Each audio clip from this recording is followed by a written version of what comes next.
देवी कालरात्रे नमः। हर हर महादेव। माता पार्वती की जय, गौरी गणेश की जय, माँ दुर्गा की जय। प्यारे भक्तों, आज शारदीय नवरात्रि के 7वां दिन है और आज का दिन माँ दुर्गा के 7वां स्वरूप माँ कालरात्रि को समर्पित है। तो आज की इस वीडियो में आप सभी श्रवण करेंगे माँ कालरात्रि की पावन कथा। माँ कालरात्रि के नाम से ही अभिव्यक्त होता है कि माँ दुर्गा का यह 7वीं शक्ति कालरात्रि के नाम से जानी जाती है, अर्थात जिनके शरीर का रंग घने अंधकार की तरह एकदम काला है। नाम से ही जाहिर है कि इनका रूप भयानक है। सिर के बाल बिखरे हुए हैं और गले में विद्युत की तरह चमकने वाली माला है। अंधकारमयी स्थितियों का विनाश करने वाली शक्ति है कालरात्रि।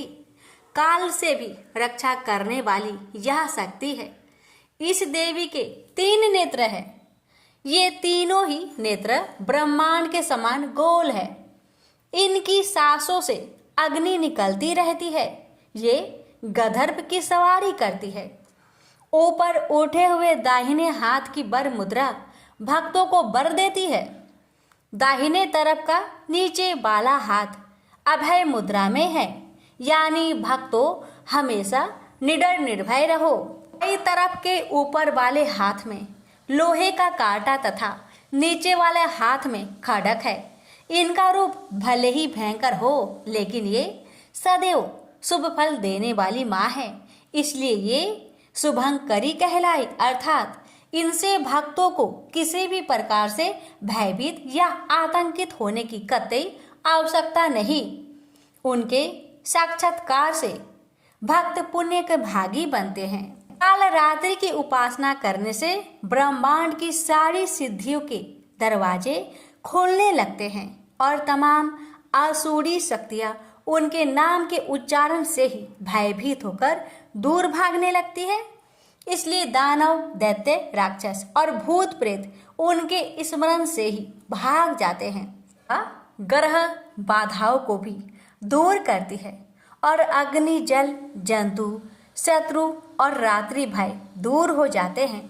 इनकी कृपा से भक्त हर तरह के भय से मुक्त हो जाते हैं। तो प्रेम से बोलिए कालरात्रि मैया की जय। हर हर महादेव। माता पार्वती की जय। उस समय की है जब अयोध्या में भगवान राम से 15वीं पीढ़ी के बाद ध्रुव संधि नाम के राजा हुए। उनके 2 पत्नियां थी। पट महिषी थी, कलिंग राज वीरसेन की पुत्री मनोरमा, और छोटी रानी थी उज्जैनी नरेश युधाजीत की पुत्री लीलावती। मनोरमा के पुत्र हुए सूरदर्शन और लीलावती के शत्रुजीत। महाराज का दोनों पर ही समान रूप से स्नेह था। दोनों राजपुत्रों का समान रूप से लालन पालन होने लगा। इधर महाराज को आखेट का शौक कुछ अधिक था। एक दिन वे शिकार करते समय एक सिंह के साथ भिड़ गए, जिससे सिंह के साथ स्वयं भी स्वर्गामी हो गए।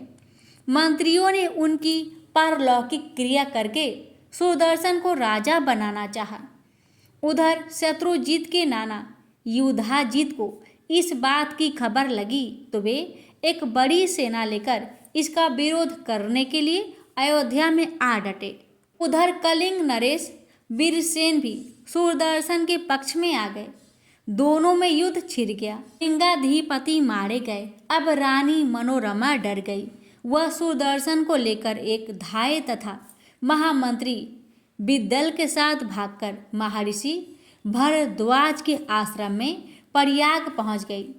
युधाजीत ने अयोध्या के सिंहासन पर शत्रुजीत को अभिषिक्त किया और सुदर्शन को मारने के लिए भरद्वाज के आश्रम पर पहुंचे, लेकिन मुनि के भय से वहां से उन्हें भागना पड़ा। एक दिन भरद्वाज के शिष्यगण महामंत्री के संबंध में कुछ बातें कर रहे थे कि कुछ ने कहा कि विदल कुलीन नपुंसक है। दूसरे ने भी कहा कि यह सर्वथा कलयुग है। सुदर्शन अभी बालक ही था। उसने बार बार जो उनके मुख से कलयुग कलयुग सुना तो स्वयं भी कली कली कहने लगा। पूर्व पुण्य के कारण वह काली बीज के रूप में अभ्यास में परिणित हो गया। अब वह सोते जागते खाते पीते कली कली रटने लगा। इधर महर्षि ने उसे क्षत्रियोचित संस्कार आदि भी कर दिए और थोड़े ही दिनों में वह भगवती तथा ऋषि की कृपा से शस्त्र शास्त्र आदि सभी विद्याओं में अत्यंत निपुण हो गया। एक दिन वन में खेलने के समय उसे देवी की दया से अक्षय तुनीर तथा दिव्य धनुष भी परा मिल गया। अब सुदर्शन भगवती की कृपा से पूर्ण शक्ति संपन्न हो गया। पर काशी में उस समय राजा सुबाहु राज्य करते थे। उनकी कन्या शकीकला बड़ी विदुषी तथा देवी भक्त थी। भगवती ने उसे स्वप्न में आज्ञा दी कि तू सुदर्शन को अपने पति रूप में वरण कर ले, यह तेरी समस्त मनोकामनाओं को पूर्ण करेगा। शशिकला ने मन में उसी समय सुदर्शन को पति रूप में स्वीकार कर लिया। प्रातः काल उसने अपना निश्चय माता पिता को सुनाया तो पिता ने उसे जोरों से डांटा और एक असहाय वनवासी के साथ संबंध जोड़ने में अपना अपमान समझा। उन्होंने अपनी कन्या के स्वयंवर की तैयारी आरंभ कर दी।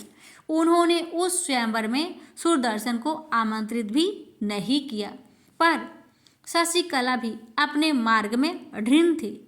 उसने सुदर्शन को एक ब्राह्मण द्वारा देवी का संदेश भेज दिया। सभी राजाओं के साथ वह भी काशी आ गया। इधर शत्रुजीत को साथ लेकर उसके नाना अवंती नरेश युधाजीत भी आधम के प्रयत्न करते रहने पर भी शशिकला द्वारा सुदर्शन के मन ही मन वरण किए जाने की बात सर्वत्र फैल गई थी। इसे भला युधाजीत कैसे सहन कर सकते थे। उन्होंने सुबाहु को बुलाकर धमकाया। सुबाहु ने इसमें अपने को दोष रहित बतलाया। तथापि युधाजीत ने कहा, मैं सुबाहु सहित सुदर्शन को मारकर बलात् कन्या का अपहरण करूंगा। राजाओं को बालक सुदर्शन पर दया आ गई। उन्हें सुदर्शन को बुलाकर सारी स्थिति समझाई और भाग जाने की सलाह दी। सुदर्शन ने कहा, यद्यपि न मेरा कोई सहायक है और न मेरे पास कोई सेना ही है, तथापि मैं भगवती के स्वप्नगत आदेश अनुसार ही यहाँ स्वयंवर देखने आया हूँ। मुझे पूर्ण विश्वास है कि वे मेरी रक्षा करेगी। मेरी ना तो किसी से शत्रुता है और न मैं किसी का अकल्याण ही चाहता हूँ। अब स्वयंवर प्रांगण में राजा लोग सज धज कर आ बैठे।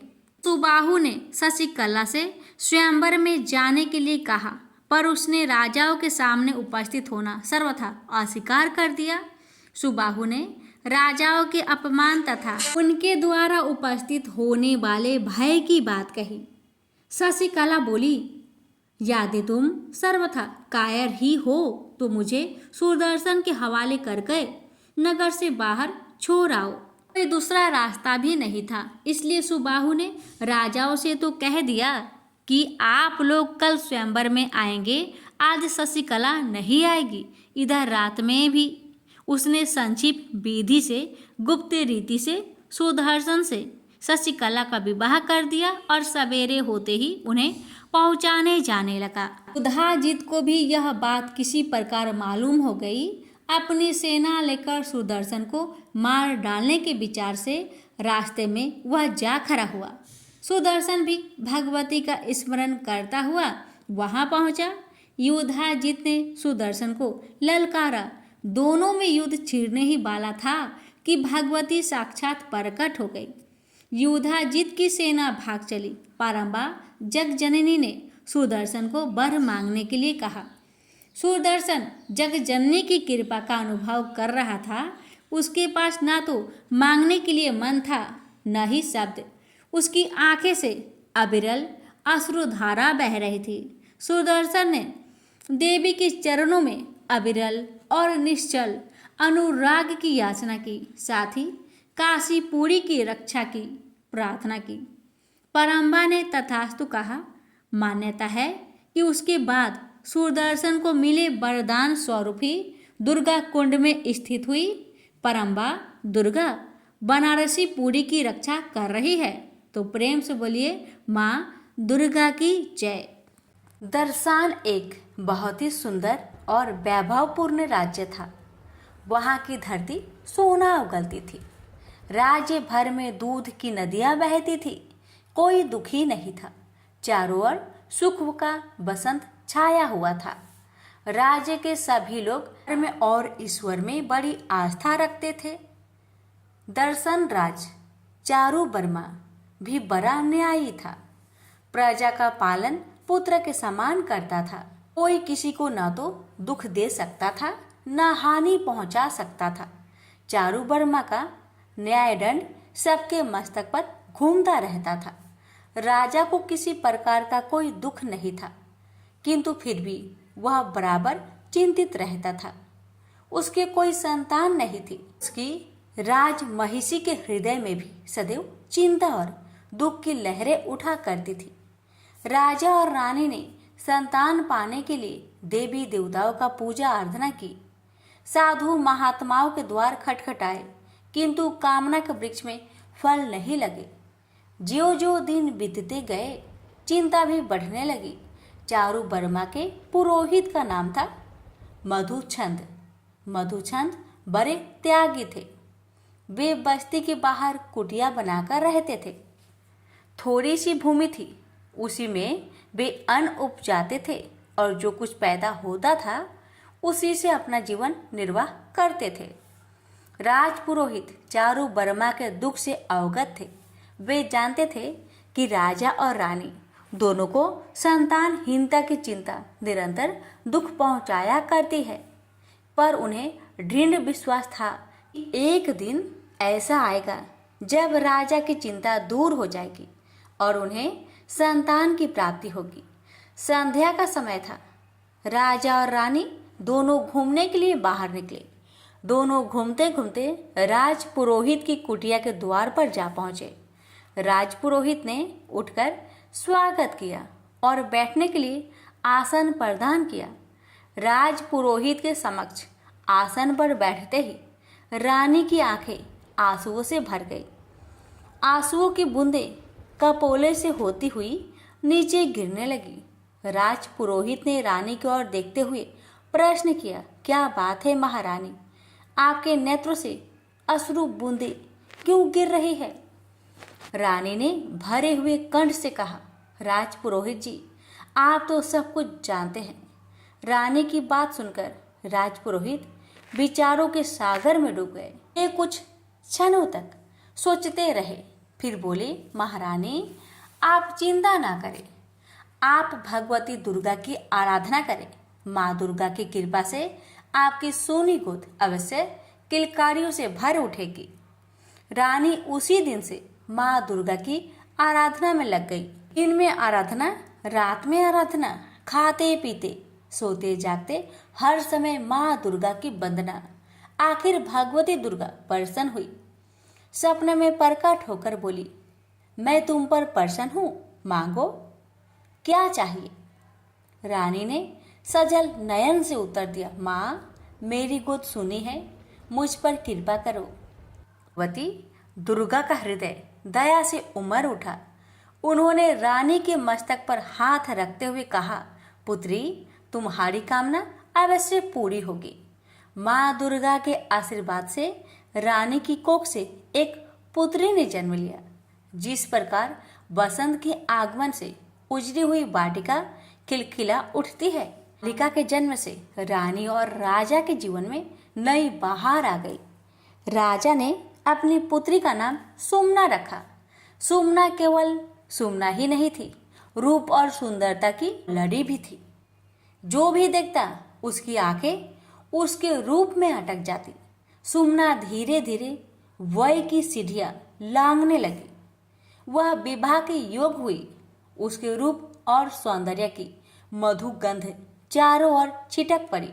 देश विदेश के राजकुमार उसे पाने के लिए ललचा उठे। चारू वर्मा ने सुमना के विवाह का स्वयंवर रचा। देश विदेश के राजकुमार स्वयंवर में आए। सबने मन में सुमना को पाने की अभिलाषा ज्वार की तरह उठ रही थी। सुमना हाथ में बरमाला लिए स्वयंवर मंडप में घूमने लगी। उस मान ने सोचा कि सुमना उसी के गले में बरमाला डालेगी। महानाद ने भी सोचा कि सुमना उसी को स्वीकार करेगी, पर सुमना ने न तो बसपुमान के गले में बरमाला डाली, न उसने महानाद को ही स्वीकार किया। वह वैवस्वत मनु के पोते दम कुमार को देखकर मुस्कुराई, देखते ही देखते उसके गले में बरमाला डाल दी। दम कुमार बारात लेने अपने राज्य में चला गया, पर उसके आने से पूर्व ही बसपुमान और महानाद ने सुमना का अपहरण कर लिया। वे उसे एक वन में ले गए और करे पहरे में रखकर उसे अपनी पत्नी बनाने के लिए विवश करने लगे। उधर जब दम कुमार बारात लेकर आया तो सुमना के अपहरण के बारे में मालूम हुआ कि बुझाए भड़क उठी। घोड़े पर सवार हो वह सुमना की खोज में निकल पड़ा। वह घोड़े को बेग से दौड़ाता हुआ वन में उस जगह जा पहुंचा जहां सुमना करे पहरे में रखी हुई थी। दम कुमार हाथ में खड़क लेकर बसपुमान और महानाद पर टूट पड़ा। भयंकर युद्ध होने लगा। दम कुमार अकेला था, उधर वपुष्मान और महानाद के साथ थे। उनके कई साथी दम कुमार धीरे धीरे थकने लगे। ऐसा लगा जैसे वह रण के मैदान में गिर पड़ेगा। व्याकुल हो उठी। उसने सजल आंखों से भगवती दुर्गा का स्मरण किया। माँ, मेरे सौभाग्य की रक्षा करो। माँ दुर्गा की कृपा से दम कुमार की थकी हुई भुजाओं में नया जोश लहर उठा। वह काल की तरह प्रचंड बनकर शत्रु पर टूट पड़ा। देखते ही देखते उसने सबको मौत के घाट उतार दिया।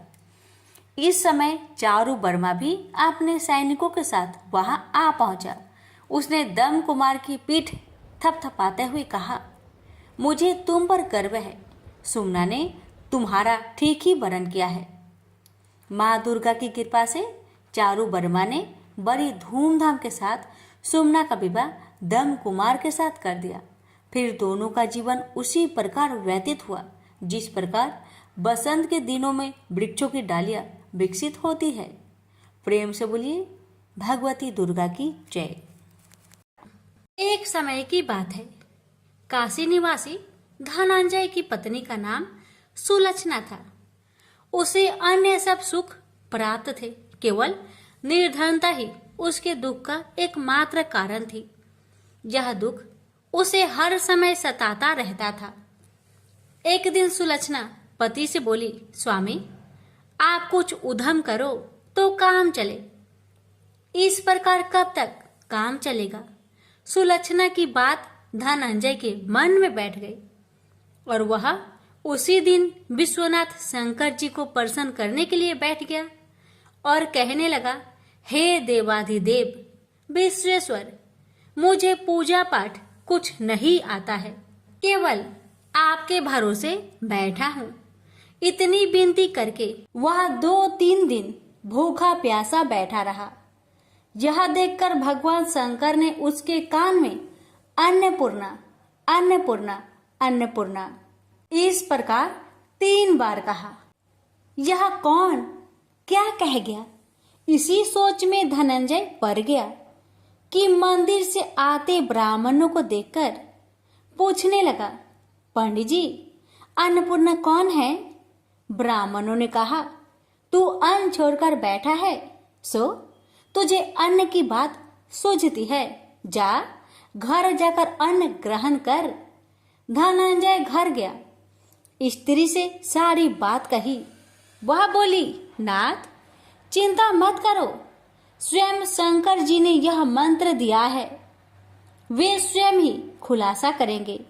आप फिर जाकर उनकी आराधना करो। धनंजय फिर जैसा कि तैसा पूजा में बैठ गया।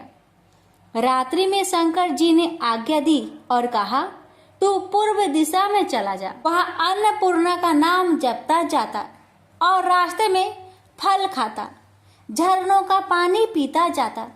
इस प्रकार कितने ही दिनों तक चलता गया। वहां उसे चांदी सी चमकती वन की शोभा देखने में आई। सुंदर सरोवर देखने में या उनके किनारे कितनी ही अप्सराएं झुंड बनाए बैठी थी। एक कथा सुनाती और सब मिलकर माँ अन्नपूर्णा इस प्रकार बार बार कहती थी। जहाँ अगहन मास की उजेली रात्रि थी और आज से ही व्रत का प्रारंभ था। जिस शब्द की खोज करने वह निकला था वह उसे वहां सुनने को मिला। धनंजय ने उसके पास जाकर पूछा, हे देवियों, आप यहाँ क्या करती हो? उन सब ने कहा, हम माँ अन्नपूर्णा का व्रत करती हैं।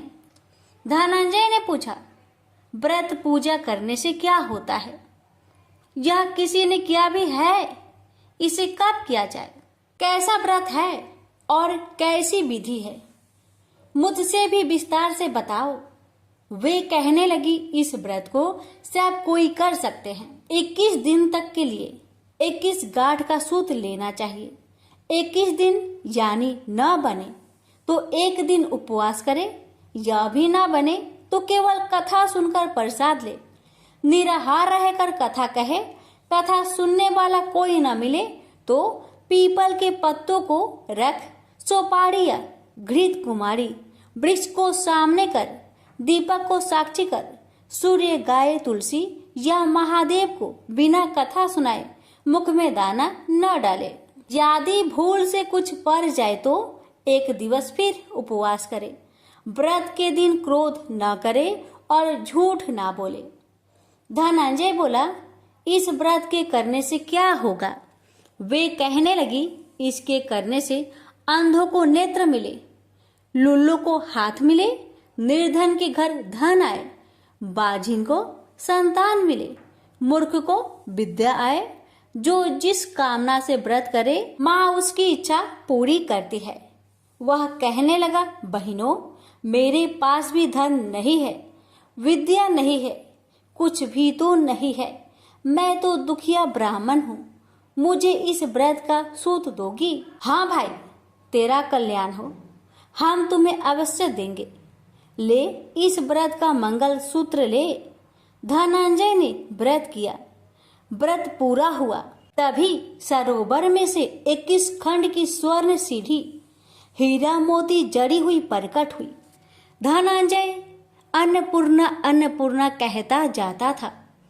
इस प्रकार कितनी ही सीढ़ियां उतर गया तो क्या देखता है कि करोड़ों सूर्य से प्रकाशमान अन्नपूर्णा का मंदिर है। उसके सामने स्वर्ण सिंहासन पर माता अन्नपूर्णा विराजमान है। सामने भिक्षा हेतु शंकर भगवान खड़े हैं। देवांगनाएं चवर डुलाती है। कितनी ही हथियार बांधे पहरा देती है। धनंजय दौड़कर जगदम्बा के चरणों में गिर गया। देवी उसके मन का कलेश जान गई। धनंजय कहने लगा, माता, आप तो अंतर्यामी हो, आपको अपनी दशा क्या बताऊं? माता बोली, मेरा व्रत किया है, जा, संसार तेरा सत्कार करेगा। माता ने धनंजय की जिह्वा पर बीज मंत्र लिख दिया। अब तो उसके रोम रोम में विद्या प्रकट हो गई। इतने में क्या देखता है कि वह काशी विश्वनाथ के मंदिर में खड़ा है। माँ का वरदान ले धनंजय घर आया। सुलक्षणा से सब बात कही। माता जी की कृपा से उसके घर में संपत्ति उमड़ने लगी। छोटा सा घर बहुत बड़ा गिना जाने लगा। जैसे शहद के छत्तों में मक्खियां जमा होती है, उसी प्रकार अनेक सगे संबंधी आकर उसकी बड़ाई करने लगे। कहने लगे, इतना धन और इतना बड़ा घर, सुंदर संतान नहीं हो तो इस कमाई का कौन भोग करेगा? सुलक्षणा से संतान नहीं है, इसलिए तुम दूसरा विवाह करो। अनिच्छा होते हुए भी धनंजय को दूसरा विवाह करना पड़ा और सुलक्षणा को सौत का दुख उठाना पड़ा। इस प्रकार दिन बीतते गए और अगहन मास आया। नए बंधन से बंधे पति से सुलक्षणा ने कहलाया कि हम व्रत के प्रभाव से सुखी हुए हैं, इस कारण यह व्रत छोड़ना नहीं चाहिए। यह माता जी का प्रताप है जो हम इतने संपन्न और सुखी हैं। सुलक्षणा की बात सुन धनंजय उसके यहाँ आया और व्रत में बैठ गया। नई बहू को इस व्रत की खबर नहीं थी। वह धनंजय की आने की राह देख रही थी। दिन बीतते गए और व्रत पूर्ण होने में 3 दिवस बाकी थे कि नई बहू को खबर पड़ी। उसके मन में ईर्ष्या की ज्वाला दहकने लगी थी। सुलक्षणा के घर आ पहुंची और उसने वहां भगदड़ मचा दी।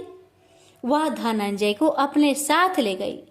नए घर में धनंजय को थोड़ी देर के लिए निंद्रा ने आ दबाया। इसी समय नई बहू ने उसका व्रत का सूत तोड़कर आग में फेंक दिया। अब तो माता जी का कोप जाग गया। घर में अकस्मात आग लग गई।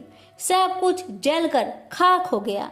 सुलक्षणा जान गई और पति को फिर अपने घर ले आई।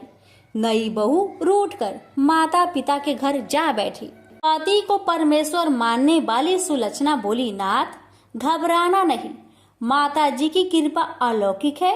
पुत्र कुपुत्र हो जाता है पर माता कुमाता नहीं होती। अब आप श्रद्धा और भक्ति से आराधना शुरू करो, वे जरूर हमारा कल्याण करेगी। धनंजय फिर माता के पीछे पड़ गया। फिर वही सरोवर सीढ़ी प्रकट हुई। उसमें माँ अन्नपूर्णा कहकर वह उतर गया। वहां जा माता जी के चरणों में रुदन करने लगा। माता प्रसन्न होकर बोली, यह मेरी स्वर्ण की मूर्ति ले, उसकी पूजा करना, तू फिर सुखी हो जाएगा। जा, तुझे मेरा आशीर्वाद है। तेरी स्त्री सुलक्षणा ने श्रद्धा से मेरा व्रत किया है, उसे मैंने पुत्र दिया है। धनंजय ने आंखें खोली तो खुद को काशी विश्वनाथ के मंदिर में खड़ा पाया। वहां से फिर उसी प्रकार घर को आया। इधर सुलक्षणा के दिन चढ़े और महीने पूरे होते ही पुत्र का जन्म हुआ। गांव में आश्चर्य की लहर दौड़ गई। इस प्रकार उसी गांव के निसंतान सेठ के पुत्र होने पर उसने माता अन्नपूर्णा का मंदिर बनवा दिया। उसमें माता जी धूमधाम से पधारी, यज्ञ किया और धनंजय को मंदिर के आचार्य का पद दे दिया। जीविका के लिए मंदिर की दक्षिणा और रहने के लिए बड़ा सुंदर सा भवन दिया। धनंजय स्त्री पुत्र सहित वहां रहने लगा। माता जी के चढ़ावे में भरपूर आमदनी होने लगी। उधर नई बहू के पिता के घर डाका पड़ा, सब लूट गया। वे भीख मांगकर पेट भरने लगे। लक्षणा ने यह सुना तो उन्हें बुला भेजा, अलग घर में रख लिया और उनके अन्न वस्त्र का प्रबंध कर दिया। धनंजय, सुलक्षणा और उसका पुत्र माता जी की कृपा से आनंद से रहने लगे। माता जी ने जैसे इनके भंडार भरे वैसे सबके भंडार भरे। हे माता, अगर आपकी कथा कहने में हमसे कोई गलती हुई हो उसे क्षमा करना और अपने सभी भक्तों की सभी मनोकामना को पूर्ण करना। प्रेम से बोलिए अन्नपूर्णा माता की जय। हर हर महादेव। माता पार्वती की जय। क्षमा प्रार्थना। हमें देवी माता से इस प्रकार क्षमा याचना करनी चाहिए। हे परमेश्वरी, मेरे द्वारा रात दिन बहुत से अपराध होते रहते हैं। मुझे अपना दास समझकर मेरे उन अपराधों को आप कृपा पूर्वक क्षमा करिए। परमेश्वरी, मैं आह्वान करना नहीं जानती, विसर्जन करना नहीं जानती तथा पूजा करने का ढंग भी नहीं जानती। हे माँ, मुझे क्षमा करिए। देवी सुरेश्वरी, मैंने जो मंत्रहीन ना मंत्रों को मैं जानती हूँ, क्रियाहीन ना क्रियाओं को जानती हूँ और भक्तिहीन ना भक्ति के प्रकार जानती हूँ। पूजन क्या है वह सब आपकी कृपा से पूरे हो। सैकड़ों अपराध करने के बाद भी जो आपके शरण में आके जगदम्बा कहकर पुकारता है उसे वह गति प्राप्त होती है, जो ब्रह्मादि देवताओं के लिए भी पाना आसान नहीं है। जगदम्बिके, मैं अपराधी हूँ किंतु आपकी शरण में आया हूँ। इस समय दया का पात्र हूँ, आप जैसा चाहे वैसा करे। हे देवी परमेश्वरी, अज्ञान बस भूल से या बुद्धि भ्रष्ट होने के कारण मैंने जो भी न्यूनता या अधिकता कर दी हो, वह सब क्षमा करे और प्रसन्न होइए।